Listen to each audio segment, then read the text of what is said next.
안녕하세요, 시청자 여러분. 저희가 지난번 영상에서 트럼프 전 대통령의 이란 무조건 항복 이 발언 다뤘었잖아요. 네, 기억납니다. 그 이후로 정말 뭐랄까 숨가쁘게 돌아가는 중동 상황, 특히 이란과 이스라엘 충돌 그리고 또 미국의 입장 변화 이런 부분들을 좀 더 깊이 들여다봐야 할 것 같습니다. 네, 맞습니다. 상황이 정말 하루가 다르게 급변하고 있죠. 이스라엘 공습은 계속되고 있고요. 네. 미국의 어떤 군사적인 움직임이나 발언 수위도 예사롭지가 않습니다. 이란도 당연히 강경하게 나오고 있고요. 그렇죠. 그래서 오늘 이 시간에는 지금 벌어지고 있는 핵심적인 상황들, 이걸 좀 정리해보고 이게 중동 전체, 아니 더 나아가서 국제 정세에는 어떤 의미가 있는지 이걸 함께 짚어보는 게 목표입니다. 네, 좋습니다. 우선 그 이스라엘 움직임부터 좀 볼까요? 이 공세가 단순한 견제 수준이 아니라는 분석이 많더라고요. 네, 맞아요. 그냥 핵 개발 속도 좀 늦춰보겠다. 이런 차원을 넘어선 것 같아요. 나탄즈나 포르도 같이 이란의 정말 핵심적인 핵시설, 또 미사일 기지 이런 곳들을 겨냥해서 아주 대규모 정밀 타격이 계속되고 있거든요. 대규모 정밀 타격이요? 네, 동원되는 무기들을 보면요. 스텔스기나 드론은 물론이고 아주 정밀하게 유도되는 그런 폭탄들까지 그야말로 총력전 같은 양상입니다. 시설 자체를 아예 그냥 파괴하겠다 이런 의도가 좀 명확해 보이죠? 특히 그 포르도 같은 시설은 지하 아주 깊숙한 곳에 있잖아요. 그렇죠. 벙커처럼요. 네, 그래서 타격이 어려울 거다 이런 예상이 많았는데 이거 계속 공격한다는 건 그만큼 이스라엘의 어떤 기술적인 자신감 그리고 파괴 의지가 강하다 이렇게 봐야 할까요? 네, 그렇게 해석할 수밖에 없을 것 같습니다. 그만큼 이번에는 확실히 끝을 보겠다 이런 의지가 강하게 작용하는 것 같고요. 그럼 이란의 반격은 어떠냐 이걸 봐야 하는데 네, 이란은 어떻게 대응하고 있나요? 현재로서는 이란의 반격 능력이 상당히 좀 약화됐다 이런 평가가 지배적입니다.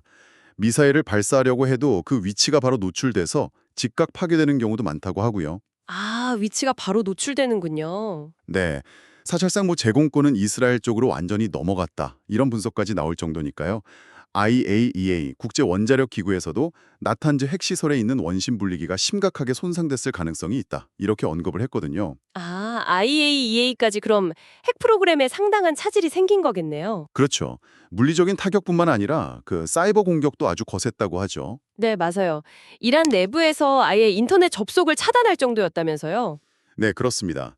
이스라엘과 좀 연계된 것으로 보이는 해커 조직들이 이란 국영은행 시스템을 마비시켰다 이렇게 주장을 했고요. 실제로 일부 결제 시스템에 장애가 있었다 이런 보도도 나왔습니다. 은행 시스템까지요? 네, 여기에 더해서 이란 당국이 고위 관리들한테는 IT 기기 사용 금지령까지 내렸다는 걸 보면 이 사이버 침투에 대한 우려가 얼마나 큰지 알 수 있는 대목이죠. 그 워츠앱 정보 유출설도 있었는데 그건 워츠앱 측에서 부인했죠? 네, 그 부분은 워치앱에서 공식적으로 부인하긴 했습니다.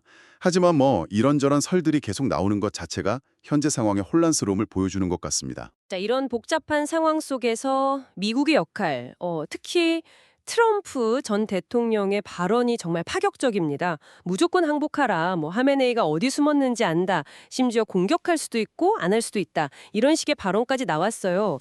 이걸 그냥 심리전으로만 봐야 할까요? 아니면 그 이상의 의미가 있는 걸까요? 글쎄요. 이게 단순한 심리전이다 이렇게 치부하기에는 실제 미국의 군사적인 움직임이 너무 구체적이라는 점이 중요합니다. 아, 실제 움직임이요? 네. 예를 들어서 니미츠급 항공모함 전단을 원래 예정보다 좀 더 일찍 파견했고요. 또 주목할 만한 게 KC-135 공중급유기 수십 대를 유럽하고 중동 지역에 분산 배치했다는 점입니다. 공중급여기 수십 대요? 그걸 어떤 의미가 있는 건가요? 이게 왜 중요하냐면요. 공중급유기는 장거리 공습 작전을 가능하게 하는 핵심 자선이거든요. 수십 대를 이렇게 분산 배치했다는 건 대규모의 그리고 장기간에 걸친 공습 작전 능력을 과시하거나 혹은 실제로 준비하는 움직임으로 해석될 여지가 충분합니다.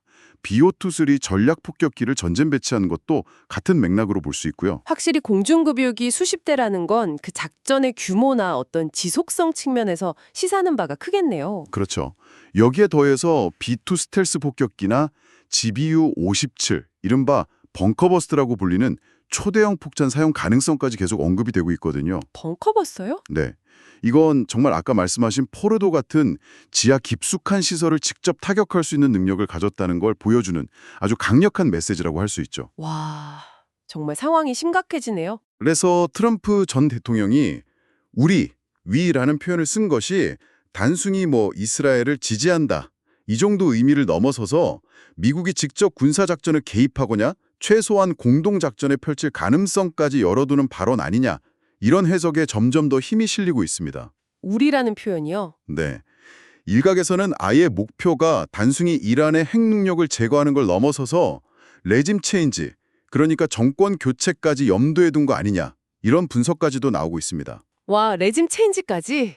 이건 정말 중대한 갈림길에 선 것 같은데요. 그러면 이란 최고 지도자 하메네이 입장에서는 이게 36년 통치 기간 중에 정말 최대 위기일 텐데요. 그의 현재 상황은 좀 어떻게 봐야 할까요? 화면에는 일단 겉으로는 결코 항복은 없다, 전투는 이미 시작됐다, 이러면서 굉장히 강한 항전 의지를 보이고는 있습니다. 미국과 이스라엘에 돌이킬 수 없는 결과를 맞게 될 거라고 경고하기도 했고요. 네, 강경 발언은 계속하고 있죠. 하지만 내부적으로는 상당한 위기에 직면했을 가능성이 아주 높습니다. 일단 권력의 핵심 기관이라고 할 수 있는 혁명수비대 IRGC가 이번 이스라엘의 공격으로 상당한 타격을 입었거든요. 아, 혁명수비대가 약화됐군요. 네. 그리고 핵 프로그램 역시 지금 심각한 차질을 빚고 있는 상황이고요. 또 핵심 인사들이 연이어 제거된 것도 내부의 불안감을 가중시키는 요인일 겁니다. 책임 공방 같은 게 벌어질 수도 있고요. 정말 만약에 최악의 경우 하메네이 유고 상황, 그러니까 신변에 이상이 생기거나 그런 상황이 발생한다면 어떻게 될까요? 후계 구도가 명확하지 않다고 들었는데요. 도 있습니다. 이런 외세의 침략이라는 인식이 오히려 이란 국민들의 반미, 반이스라엘 감정을 자극해서 일시적으로나마 내부 결속을 다지는 효과를 가져올 수도 있다는 분석도 존재합니다. 아, 오히려 내부 결집을 유도할 수도 있다. 네.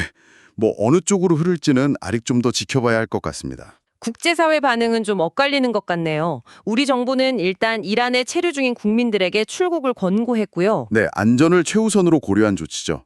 유럽 주요국들은 확전될까 봐 우려하면서 좀 신중한 입장이긴 한데 일부 나토 국가는 미국과 정보를 공유한다거나 하는 식으로 좀 암묵적인 협조 분위기도 읽힌다고 하고요. 네, 이해관계가 복잡하게 얽혀 있으니까요. 반면에 중국과 러시아는 미국의 이런 일방적인 군사 행동 가능성에 대해서 상당히 비판적인 입장을 보이고 있죠. 그렇습니다. 아무래도 미국의 영향력 확대를 견제하려는 의도가 깔려 있겠죠. 결국 이 사태가 어떻게 전개되느냐에 따라서 중동 전체의 지정학적인 판도, 더 나아가서 국제 질서 전반에 정말 큰 영향을 미칠 수밖에 없는 그런 상황입니다. 네, 오늘 쭉 정리를 해보니까요. 이스라엘의 강력한 공세, 그리고 미국의 어떤 군사적 압박 강화, 여기에 이란의 강경 대응이 맞물리면서 정말 중동 전체가 중대한 변곡점을 맞이했다, 이런 생각이 듭니다. 이게 단순한 국지전을 넘어서 확전될 가능성도 충분히 있어 보이고요. 네, 맞습니다. 상황의 엄중함을 우리 모두가 좀 인식하고 예의주시해야 할 그런 시점이라고 생각합니다. 오늘 저희가 함께 살펴본 이런 내용들을 바탕으로 시청자 여러분께서도 한번 생각해 보시면 좋겠습니다. 트럼프와 하메네이라는 사실 예측이 좀 어려운 두 지도자가 이끄는 현재의 대립 구도 속에서 과연 우리가 미처 예상하지 못한 파급 효과나 어떤 연쇄 반응이 중동 지역과 또 전 세계에 어떤 형태로 나타날 수 있을지 말이죠.